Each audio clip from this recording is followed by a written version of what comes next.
ಮತ್ತು ಸಮೃದ್ಧಿಯ ಅಧಿದೇವತೆಯಾದ ಲಕ್ಷ್ಮೀ ದೇವಿಯನ್ನ ಪೂಜಿಸಲು ವರಮಹಾಲಕ್ಷ್ಮಿ ವೃತ್ತವು ಅತ್ಯಂತ ಮಂಗಳಕರ ದಿನ.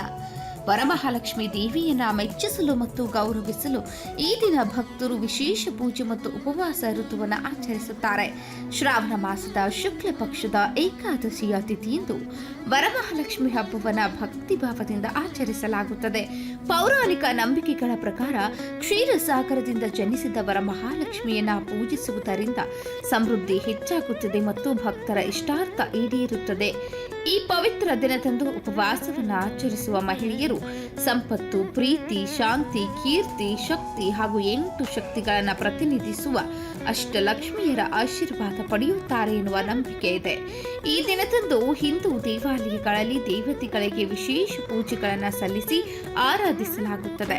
ಹಾಗೆಯೇ ಈ ಬಾರಿಯೂ ಕೂಡ ಹೊಸದುರ್ಗ ತಾಲೂಕಿನ ಸುಪ್ರಸಿದ್ಧ ಶ್ರೀ ಕ್ಷೇತ್ರ ಗವಿರಂಗಾಪುರದ ಶ್ರೀ ಉದ್ಭವ ಮಹಾಲಕ್ಷ್ಮಿ ಅಮ್ಮನವರಿಗೆ ಬೆಳಗ್ಗೆಯಿಂದಲೇ ಪಂಚಾಮೃತ ಅಭಿಷೇಕ, ಕ್ಷೀರಾಭಿಷೇಕ, ಕುಂಕುಮಾರ್ಚನೆಗಳನ್ನು ನೆರವೇರಿಸಲಾಯಿತು. ಭಕ್ತರು ಮುಂಜಾನೆ ಪ್ರಭಾತದಿಂದಲೇ ದೇವಸ್ಥಾನಕ್ಕೆ ಆಗಮಿಸಿ ತಾಯಿಯ ದರ್ಶನ ಪಡೆದರು. ತಾಯಿಗೆ ಸೀರೆ, ಹಾರ ಹಾಗೂ ಅಲಂಕಾರ ಆಭರಣಗಳಿಂದ ಭವ್ಯ ಶೃಂಗಾರವನ್ನ ಮಾಡಲಾಗಿತ್ತು. ಮಹಿಳೆಯರು ಮಂಗಳಗಾನ ಹಾಗೂ ಶಾಂತಿಯ ಮಂತ್ರೋಚ್ಚಾರಣೆಗಳಿಂದ ದೇವಸ್ಥಾನದ ವಾತಾವರಣವನ್ನು ಭಕ್ತಿಪೂರಿತಗೊಳಿಸಿದರು. ಅಲಂಕಾರಗೊಂಡ ಅಮ್ಮನಿಗೆ ನೂರಾರು ಭಕ್ತರ ಸಮ್ಮುಖದಲ್ಲಿ ಮಹಾಮಂಗಳಾರತಿ ಹಾಗೂ ಮಹಾ ನೈವೇದ್ಯ ಸಮರ್ಪಿಸಲಾಯಿತು. ನಂತರ ಭಕ್ತರಿಗೆ ಪ್ರಸಾದ ವಿನಿಯೋಗ ಮಾಡಲಾಯಿತು.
ಇನ್ನು ಈ ಶ್ರೀ ಕ್ಷೇತ್ರವು ಮುಜರಾಯಿ ಇಲಾಖೆಗೆ ಒಳಪಟ್ಟಿರುವುದರಿಂದ ದೇವಾಲಯದ ಉಸ್ತುವಾರಿಗಳು ಹಾಗೂ ಗ್ರಾಮ ಲೆಕ್ಕಾಧಿಕಾರಿಗಳಾದಂತಹ ಹರೀಶ್ ಅವರ ನೇತೃತ್ವದಲ್ಲಿ ಈ ದಿನದ ವಿಶೇಷವಾಗಿ ದೇವಾಲಯಕ್ಕೆ ಆಗಮಿಸಿದ್ದ ಎಲ್ಲ ಮುತ್ತೈದೆ ಮಹಿಳೆಯರಿಗೆ ಬಾಗಿನಗಳನ್ನು ನೀಡಲಾಯಿತು. ಈ ಸಂದರ್ಭದಲ್ಲಿ ದೂರದ ಊರುಗಳಿಂದಲೂ ಭಕ್ತರು ಕುಟುಂಬ ಸಮೇತರಾಗಿ ಆಗಮಿಸಿ ತಾಯಿಯ ದರ್ಶನ ಪಡೆದರು ಹಾಗೂ ಸಂಕಲ್ಪಗಳನ್ನು ಮಾಡಿದರು.